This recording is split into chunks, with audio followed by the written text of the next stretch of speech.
नमस्कार विद्यार्थियों, मैं डॉक्टर धर्मपाल सिंह, PNKS राजकीय महाविद्यालय Dausa, BA part second, paper first, राजनीति विज्ञान विभाग। आज मैं फ्रांस की न्यायपालिका के जो वस्तुनिष्ठ क्वेश्चन, संभावित क्वेश्चन जो बनते हैं, उन संभावित क्वेश्चनों के बारे में आपसे रूबरू मुखातिब हो रहा हूँ। फ्रांस की जुडिशरी, ये जो इसमें जो हर क्वेश्चन में 4 ऑप्शन दिए गए हैं और उन ऑप्शन को आपको बड़ी शिद्दत से, सलीके से आपको बताना है, समझाना है। तो देखिए, पहला क्वेश्चन, देश में एक ओर से दूसरी ओर तक जाने वाली यात्री जितनी बार घोड़ा बदलना होता था, उससे अधिक प्रकार के बदले हुए कानूनों का सामना उसे करना होता था। फ्रांस के संबंध में कथन किसका है? तो जो संभावित आंसर हैं, question number A Voltaire, B D पिकल्स, से सुनरो का और द फाइनर का। इसका सही आंसर है वाल्टेयर का। इसमें आपको सही आंसर का या आपका चयन करना है, बताना है, समझाना है। फ्रांस की न्याय व्यवस्था की प्रमुख विशेषता क्या है? नंबर 1 लिखित विधियाँ, ब न्यायपालिका प्रशासक के अंगमात्र, और स न्यायिक पुनरावलोकन का भाव, और द है इनमें से सभी। तो इसका सही आंसर इनमें से सभी।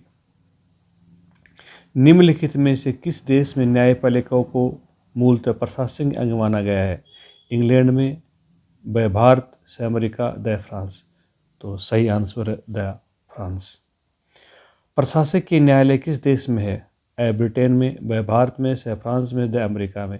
तो इसका सही आंसर है से फ्रांस। फ्रांस में सामान्य न्यायालयों में सबसे निम्न स्तर पर कौन से न्यायालय होते हैं?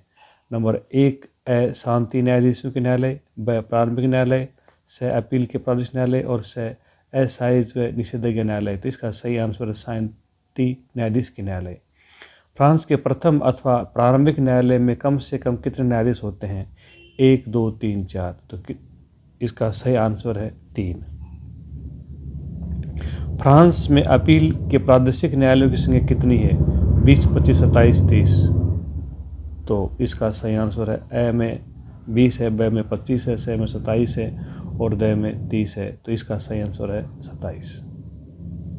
निम्नलिखित में से कौन सा न्यायालय केवल फौजदारी मामलों का निर्णय करता है? प्रारंभिक न्यायालय ए, ब अपील के प्रादेशिक न्यायालय, और से असाइज या निषेधाज्ञा न्यायालय, और द सर्वोच्च विराम न्यायालय। इसका सही आंसर है असाइज या निषेधाज्ञा न्यायालय। निम्नलिखित में से किस न्यायालय का निर्णय अंतिम होता है और उसके विरुद्ध अपील नहीं की जा सकती? क्वेश्चन नंबर 9, ए प्रथम अथवा प्रारंभिक न्यायालय, ब अपील के प्रादेशिक न्यायालय, से असाइज निषेधाज्ञा न्यायालय, और इनमें से कोई नहीं। तो इसका सही आंसर है असाइज या निषेधाज्ञा न्यायालय। फ्रांस में प्रशासकीय न्यायालय की स्थापना कब की गई थी? 1780 ए, ब 1785, से 1790, और द 1795। तो इसका आंसर है 1790 में। फ्रांस में कितनी प्रादेशिक परिषदें हैं? ए 20, ब 23, से 25, और द 27। तो इसका आंसर है ब 23। फ्रांस की राज्य परिषद का अध्यक्ष कौन होता है? फ्रांस का प्रधानमंत्री, ब फ्रांस का रक्षा मंत्री, फ्रांस का न्याय मंत्री, और फ्रांस का गृह मंत्री। तो इसका आंसर है फ्रांस का न्याय मंत्री। फ्रांस के संवैधानिक परिषद के गठन का उल्लेख संविधान के किस अध्याय में किया गया है? 5वें अध्याय में, ब 6ठे अध्याय में, से 7वें अध्याय में, और द 8वें अध्याय में। तो इसका आंसर है से 7वें अध्याय में। फ्रांस की संवैधानिक परिषद में कितने सदस्य होते हैं? ए 7, ब 8, से 9, और द 10। इसका सही आंसर है 9 से 9। फ्रांस में संवैधानिक परिषद के सदस्यों की नियुक्ति कितने वर्ष के लिए की जाती है? ए 4 वर्ष के लिए, ब 5 वर्ष के लिए, से 8 वर्ष के लिए, और द 9 वर्ष के लिए। तो इसका सही आंसर है 9 वर्ष के लिए की जाती है। फ्रांस की उच्च न्यायिक परिषद की सभापति कौन होता है? राष्ट्रपति, प्रधानमंत्री, रक्षा मंत्री और न्याय मंत्री। तो इसका आंसर है राष्ट्रपति। तो आज मैंने फ्रांस के न्यायपालिका के संदर्भ में जो वस्तुनिष्ठ प्रश्न, जो 16 क्वेश्चन जो मैंने बताए हैं, ये संभावित क्वेश्चन हैं। तो इनको आप बड़ी शिद्दत से, सलीके से, करीने से, अदब से, तहजीब से उनको समझिए और जब आपके एग्ज़ाम में आए तो उनका सही आंसर आपको देना है। तो प्रिय विद्यार्थियों, अगली जो हमारी जो कक्षा होगी उस कक्षा में आपसे फ्रांस की नौकरशाही को कानून के बारे में आपसे रूबरू मुखातिब होंगे। जय हिंद, जय भारत, धन्यवाद।